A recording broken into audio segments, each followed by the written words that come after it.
नमस्कार। मैं आज आपको ऐसे व्यक्ति से मिलाने जा रहा हूं जो कद्दावर नेता के तरह बिल्कुल डट के जन सुराज का साथ निभाने वाले, बीपीएससी वाले में हो या किसी चुनाव में हो, वो एमएलसी का चुनाव हो या विधानसभा का चुनाव हो, अभी छात्र संघ के चुनाव में भी ये अग्रणी भूमिका में है। और ये भूमिका कहाँ तक लेकर के जाएगी जन सुराज को, सो थोड़ा पहले अपना परिचय दीजिए, उसके बाद जो है सो प्रदर्शन। धन्यवाद भैया कि जो आपने अपना समय निकाल करके और हमसे बातचीत करने के लिए है। आपके दर्शकों को भी बहुत धन्यवाद और नमस्कार। मेरा नाम नीलकमल पांडे हुआ, रोहतास जिले के डेहरी ऑनसन के निवासी है। ये आपने बहुत अच्छा एक सवाल पूछा कि ये भूमिका कहाँ तक लेकर के जाएगी। भैया, हम लोग एक पार्टी के कार्यकर्ता हैं। हम लोग इस कार्य सिर्फ पार्टी के ही कार्यकर्ता नहीं है। जो जन सुराज एक सोच है, एक पदयात्रा से स्टार्ट हुई थी। उस पदयात्रा पे हम लोग फर्स्ट डे से लगे हुए थे जी। पार्टी अभी बने हुए महज 4 महीना या 5 महीना हो रही है, लेकिन हम लोग इस प्रक्रिया में पिछले 2.5 साल से हैं। अच्छा, तो हम लोग इस पार्टी के बनाने वाले में से भी संस्थापक सदस्य के रूप में है, अभी एक पार्टी के कार्यकर्ता के रूप में है। पार्टी नेतृत्व जहाँ जहाँ जो भूमिका देगी उसको हम लोग बखूबी तब निभाने का प्रयास करेंगे।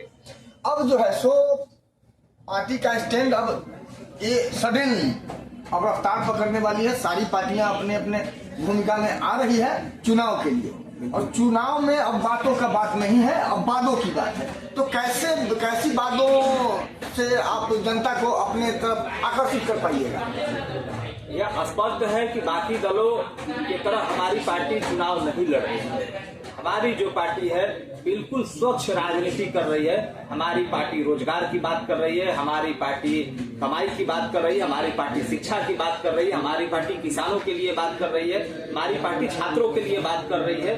तो हम उस तरीके का या हमारी पार्टी उस तरीके का कोई राजनीति नहीं करती है कि जो हमें लड़ना है। हमें किसी से लड़ाई भी नहीं। बुजुर्ग महिला के लिए, हाँ, अरे बुजुर्ग महिला के लिए तो सबसे बड़ा हमारी पार्टी का पहले 3 ही संकल्प हुआ करता था जब पदयात्रा के समय चलती थी। आपको जानकारी होगी कि बच्चों के लिए जो 15 साल से कम उम्र के बच्चे हैं उनको फ्री में शिक्षा की व्यवस्था। 15 साल के बाद जो नौजवान है उनके लिए अपने ही जिला में, अपने प्रखंड, अपने पंचायत में 15 से 20 हजार की रोजी रोजगार का व्यवस्था। तीसरा जो है बुजुर्गों पे आप आ जाइए तो बाकी आप अन्य राज्यों में देखेंगे तो जहाँ पे कहीं पे 2000 वृद्धा पेंशन है, कहीं पे 1500 है, कहीं पे 3000 भी है। हमारी व्यवस्था बनते ही, जन सुराज की व्यवस्था बनते ही 15 से 2000 रुपए वृद्धा पेंशन का लागू किया जाएगा बुजुर्गों के लिए। तो ये सब तो हो सकता है जुमला हो, साबित हो, लुभावने बातें साबित हो। आप जनता को कैसे संतुष्ट कैसे कर पाइएगा अपने मतलब अपने ये जो पहले जो 5 संकल्प है इस पर कैसे लोगों का निगाह जो है सो रिमूव कर पाइएगा? क्योंकि तेजस्वी यादव अभी रिसेंटली जो है सो तेजस्वी यादव 2 महीने पहले ही अपना एक तोप छोड़ दिया। तो माँ बहन योजना के नाम पर जो है सो 2500 रुपया पर महिला को दिया जाएगा। इस पर क्या कहना है आपकी पार्टी का या आपका क्या है? हमारे पार्टी के जो आदरणीय नेता श्री प्रशांत किशोर जी हैं, उन्होंने बहुत अच्छे बात बताए थे और आप लोगों ने भी सुने थे और आरजेडी के लोग भी सुने, तेजस्वी यादव जी भी सुने थे। उन्होंने बताए थे कि अभी बिहार की बजट क्या है और ये जोड़ करके अगर ये लोग इतना ही पढ़े लिखे तभी उनको कहते हैं कि नौवा पास के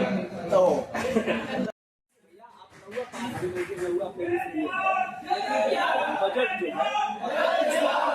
जो है 2500 रुपए दिया जाएगा। कहाँ से घर से बिहार के क्या बजट? बिहार का बजट वही 3 लाख 3.25 लाख 995। हाँ, यही 3 लाख करोड़ है, जिसमें मतलब बहुत सारा मुद्दा है। इसके 50% तो बजट इसी में चले जा रहा है। बाकी आप क्या करेंगे? कहाँ से बजट को लाएंगे? मतलब 50% बिल्कुल चला जा रहा है। ये लोग अपने जीतने के लिए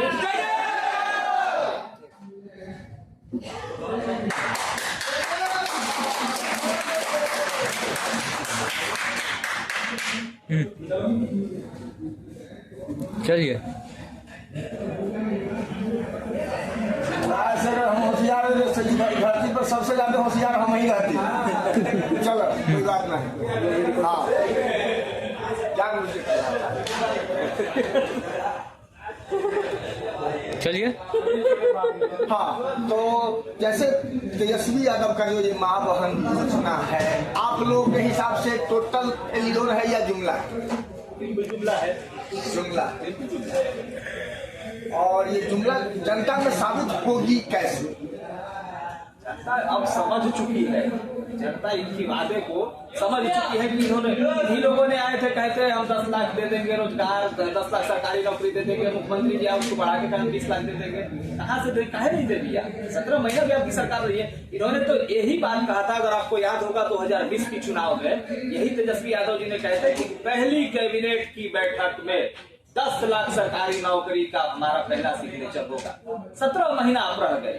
मुख्यमंत्री बनेंगे तब, उप मुख्यमंत्री थे ना? या आप उप मुख्यमंत्री आ गए ना? हाँ। सरकार आपके सहयोग से चल रही थी, उसके 50% तो होना चाहिए था। वो तो दावा कर रहे हैं कि 3.5 लाख जॉब्स दिए हैं। या अच्छा शिक्षा, अब आप एक बात बताइए, बहुत अच्छा राज्यकर्मी का उसमें से दर्जा भी दिए हैं। ऐसा भी कुछ है? बिल्कुल है, अगर आप देख लीजिए। और कितने लोगों को इन्होंने जो ये बात कहते हैं कि हमने जो नौकरी दिया है, भैया इसे तो एक सचिव नहीं संभाल पाया। के पाठक यही के शिक्षा विभाग में उस वक्त तो सचिव हुआ करते थे, इससे एक सचिव नहीं संभाल पाया। ये क्या नौकरी की बात करते हैं? बिना मुख्यमंत्री के उसमें सहमति के ये क्या नौकरी दे पाएंगे? मंत्री नौकरी देते हैं क्या? नहीं, मंत्री जी नियुक्तियां लाते हैं विधानसभा से, विधान परिषद से या लोकसभा से। इनसे तो एक सचिव नहीं संभाल पाया। जो शिक्षा विभाग का सचिव था वो आप भी देखे होंगे और पूरे बिहार देखा है। एक इनसे सचिव नहीं संभाल पाया, ये 3.5 लाख लोगों को क्या नौकरी देगा? चलिए आप स्टैंड को थोड़ा सा रिमूव करते हैं और एक मिनट, इस नौकरी में जो आप बात कर रहे हैं, कितना उसमें से बिहारी को नौकरी मिला है? नहीं मिला है। कितने % मिला है, जरा ये देख लीजिए ना। परसेंटेज भले ही कम ज्यादा हो, लेकिन तो आप जब आप आए तो आपके सहयोग से सरकार बना था, आपने क्यों नहीं ये स्टैंड लिए? भैया आप जब बिहारी डोमिसाइल लागू कीजिए, तब हम बिहारियों के लिए ये रोजगार दिया जाएगा या नौकरी की बात होगी। तो आपने तो एक सरकार में मलाई चाटने के लिए चलो कुछ भी हो जाएगा। प्रधानमंत्री बनने का जो स्टैंड फॉर्मा बन रहा था, उसी समय नियुक्तियां हुई। तो प्रधानमंत्री तो पूरे देश का होता है, इसमें जो है सो ये नहीं होना चाहिए। आप अपने हिसाब से राजनीति कीजिए, वो अपने हिसाब से राजनीति करें, सीटाकशी जहां तक करना है कीजिए, उससे ये मतलब नहीं है। लेकिन आप रिमूव होकर के आइए, क्योंकि पदयात्रा की बात हुई। पदयात्रा से आप प्रसाद के साथ में है, पदयात्रा नो डाउट सक्सेसफुल है। उसके बाद विधानसभा में जाके आप आटा बजाते हैं, बिल्कुल फजीहत हो जाती है। उसका क्या वजह है? आप एक बात समझिए, पार्टी की फजीहत हुई है? नहीं, बिल्कुल आप जो बात कर रहे हैं उस पर जितना हमें अपेक्षा थी, पार्टी की जो उम्मीद थी, उस उम्मीद पे हम लोगों पे कायम नहीं हो पाया। सबसे पहला कारण ये है कि भैया चुनाव जो था 13 नवंबर को था। पार्टी का हमारा सिंबल जो मिला वो 1 नवंबर को मिला। उसमें 3 दिन 4 दिन छठ रह गया। हमारी मुश्किल से जो पार्टी चुनाव लड़ी, उसमें से करीब 8 या 9 दिन ही पूरे हमारे लिए बचे थे, क्योंकि नए सिंबल लेकर के गए थे, नए नाम लेकर के गए थे, नए प्रत्याशी को लेकर के गए थे। और उस जगह पे हम लोगों ने चुनाव लड़ा जहां न पदयात्रा हुआ था, ना कोई संगठन था, कोई वहां पे हमारे जिला अध्यक्ष, प्रदेश इससे पहले कोई संगठन आपका नहीं था? कहीं नहीं था। जहां पर अगर आप देख ले, पार्टी हमारी बन गई थी, बताया तो पार्टी बने भी। अक्टूबर में पार्टी बनी, नवंबर में 13 नवंबर को चुनाव था। वहां पे चुनाव का सिंबल हमें केवल 1 तारीख को मिला हुआ है, 13 को इलेक्शन हुआ है, बीच में 4-5 दिन छठ की छुट्टी हो गई बिहार में। तो हमारी पार्टी जो लड़ी कम से कम 8 या 9 दिन ही केवल हुई थी। तो नए लोगों को लेकर के जाना, और उस जगह पे जहाँ कोई संगठन वगैरह कुछ भी नहीं था, जहाँ पे हम लोगों ने चारों चुनाव लड़े थे, वहां पे अगर आप मिला करके देखें तो 10% वोट आया। 10% वोट, तो इतना अगर समय मिला तो ठीक है, ठीक है। आप प्रधान जी एक बात कहते हैं, इसी बिहार में भाजपा को वोट लाने में 10% 20 साल लगे थे। 20 साल लगे थे, और 10 दिन में अगर 10% वोट आती है तो ये जन स्वराज के लिए बहुत बड़ी बात है। और ये जनता की ताकत है कि जनता ने जन स्वराज को एक्सेप्ट किया है। जन स्वराज की ताकत है या जनता की ताकत? नहीं, जनता की ताकत है, ये जनता की ताकत है। जनता ने जन स्वराज को समझा है। एक सही व्यक्ति आया है जो बिहार की बदलाव की बात कर रहा है, हमारे दुख की बात कर रहा है, हमारे शिक्षा और रोजगार की बात कर रहा है। आगे MLC चुनाव, आगे वही बता रहे हैं, आगे MLC चुनाव ठीक 1 महीना बाद। एक महीना बाद एमएलसी चुनाव होती है। एमएलसी चुनाव में जो कैंडिडेट वहां पे लड़े हमारे जनसुराज के, खैर जो जीते हैं वो भी पहले जनसुराज के ही थे, वो आप जानते होंगे, लेकिन बीच में बागी हो गए किसी कारणवश। जो दूसरे स्थान पे जनसुराज रहे हैं, तीसरे पे आरजेडी रही और चौथे पे दुनिया की सबसे बड़ी पार्टी कही जाने वाली भाजपा थी। भाजपा गठबंधन, ये आप जानते हैं। एमएलसी चुनाव में हमारी पार्टी को और हमारे प्रत्याशी को 22% वोट आता है, क्योंकि वो प्योर पढ़े लिखे लोगों ने वोट किया था, तो पढ़े लिखे लोगों ने उसको स्वीकारा। 22% अगर आप ठीक एक महीना बाद अगर 22% 10% से बढ़कर के 22% आता है, ये तो जनसुराज के लिए बहुत बड़ी बात है, बहुत बड़ी बात। इस डिप्रेशन से जनसुराज उभरती भी नहीं है कि सामने बीपीएससी छात्र वाला मुद्दा आ जाता है। इसमें कहां तक सक्सेस मिला आप लोगों को? बहुत हद तक सफल मिला। तो प्रशांत को तो जेल जाने तक की नौबत आ गई थी। जनहित के लिए अगर जाना पड़े, बीपीएससी के लिए, छात्रों के लिए जाना पड़े, बिहार के लिए जाना पड़े, तो उनको बार बार जाना मंजूर है। आप भी जाएंगे उनके साथ? बिल्कुल जाएंगे, बिल्कुल जाएंगे। क्यों? बिहार के हम करें, बिहार के लिए अगर जेल जाना पड़े, बिहार के भविष्य के लिए गर्दन भी तलवार के ऊपर रखना पड़े, तो भी स्वेच्छा से रख दिया जाएगा। किसी तरह बिहार बदले। प्रशांत जी कभी ये नहीं कहे कि जनसुराज बदलेगा। जब इस 10-20-30 साल में लगातार बिहार नहीं बदला, तो जनसुराज को आना पड़ा। वैनिटी वैन के मुद्दे पर क्या कहिएगा? प्रशासन देख रही है, वैनिटी वैन कोई चोरी की थी वो नहीं, और कोई अकेला नहीं। अभी कल हम इस रास्ते पे टहल रहे थे, कल जा रहे थे आपके लालू यादव जी, हमने देखा लग्जरी बस से जा रहे थे, कल वो भी जा रहे थे। कल हमको लगता है ईडी सीबीआई का उनका पूछताछ था, और इसी रास्ते से वो गुजर रहे थे। सम्मन मिला है और पूछताछ चल रही है। चलिए, उसके बाद फिर हम जब आते हैं तो वहाँ बीपीएससी से आप निकलते हैं और आमरण अनशन तोड़ने के लिए जनसुराज का जो सत्याग्रह आश्रम, जहां आज तरह तरह के प्रशिक्षण को दिया जाता है, वो कैसा प्रशिक्षण है और क्या है? मतलब ऐसे क्या जनता जाग जाएगी या लोगों को रोजगार स्वरोजगार मिल जाएगी? प्रशांत जी एक बात कहते हैं कि पहले आप स्वार्थी बनिए। प्रशांत जी हमेशा ये बात करते हैं, हम लोगों को भी कहते हैं और बिहार के लोगों को भी कहते हैं कि पहले स्वार्थी बनिए। यहाँ पे जो ये बिहार सत्याग्रह आश्रम बनी है, ये कोई राजनीतिक प्रशिक्षण नहीं दिया जा रहा है। यहाँ पे ये रोजगार और कुछ कमाने की प्रशिक्षण दिया जा रहा है। जितने भी आप लड़के देख रहे होंगे, जरूरी नहीं कि सब वोटर है इसमें, अगर आप एक बार जरा जा करके देख लेंगे सब वोटर है। 18 साल से उम्र से ज्यादा के हैं। जरूरी है प्रशिक्षण किसी प्रकार की है? प्रशिक्षण ये जो प्रशिक्षण है भैया, ये प्रशिक्षण यूट्यूब से आप कैसे कमाई कर सकते हैं अब जो है, क्योंकि आप देखिए आप यूट्यूब से सबसे ज्यादा लोग कमाते हैं, उसका कोई दुकान नहीं है।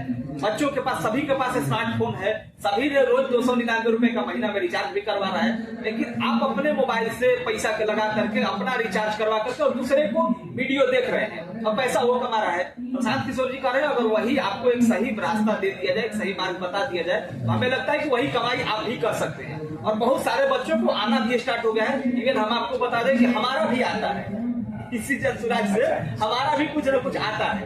अच्छा, जब ये प्रशांत जी का ही हमने वीडियो डाल देते आप मतलब आप भी पोर्टल चला रहे हैं? नहीं, हमारी ऐसा इंस्टा पे केवल चलाते हैं, हमको यूट्यूब वगैरह नहीं चलाते। हाँ, वही हुआ। इंस्टा पे, हाँ सोशल मीडिया पे, इंस्टा पे हम चलाते हैं और शॉर्ट वीडियो डाल करके, और अच्छा हमारा हो जाता है। तो ये तरह तरह के फुटेज बैनर्स लगे हुए हैं आपके सत्याग्रह में। ये जो फोटो है, इसमें 3 चीज मैं आपको 3 क्वेश्चन करूंगा।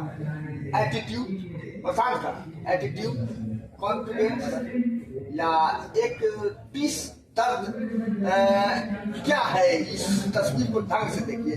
आंदोलन वाले फ्लैक्स के नीचे बैठे हैं, पोस्टर बैनर के नीचे बैठे हैं, और इसमें जो सबसे बढ़िया या सबसे तंग हाल का जो तस्वीर है वो यही है। तो इस तस्वीर के बारे में एक लाइन। अगर 3 क्वेश्चन है। बिल्कुल बिल्कुल, तीनों एटीट्यूड, तीनों पे हम आ जाते हैं।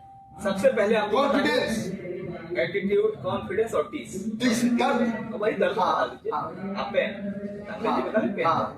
तो ये आप जो तीनों बात बता, तीनों पे हम आ रहे हैं। लेकिन सबसे पहले ये बता दें, ये जो आप चेहरा देख रहे हैं, ये आप याद कीजिए कि एकदम जबरदस्त कड़क वाली ठंडे की तस्वीर है। आप ये देखिए, उसमें ये जो आपने तीनों बात कहे वो तीनों है बिहार के लिए। प्रशासन के प्रति वही एटीट्यूड है कि आप कैसे बच्चों के ऊपर लाठी चलाते, जो प्रशांत जी के ऊपर ये एलिगेशन लगे थे कि आप ये छोड़ करके चले आए थे। तो ये पहले कहीं ना कहीं टीस था, ये कहीं ना कहीं एटीट्यूड था प्रशासन के खिलाफ कि इस बार तुम आ जाओ तो फरिया ही लेते हैं, देख ही लेते हैं। जो आपने बताया दर्द, बच्चों की स्थिति देख करके और इनके साथ जितने लोग उसे सत्याग्रह के टाइम बैठे हुए थे, आंदोलन में, धरना पे आप कह लें, उस सारे लोगों को ये दर्द दिखा रहा था कि आदमी दर्द कितना सह रहे थे कि इस देख के लोगों को लग रहा था कि आदमी कितना दर्द में। जब हमारी स्थिति देखते हैं बीपीएससी बच्चों को, बच्चे पढ़ते हैं तो उनका क्या कसूर था भैया?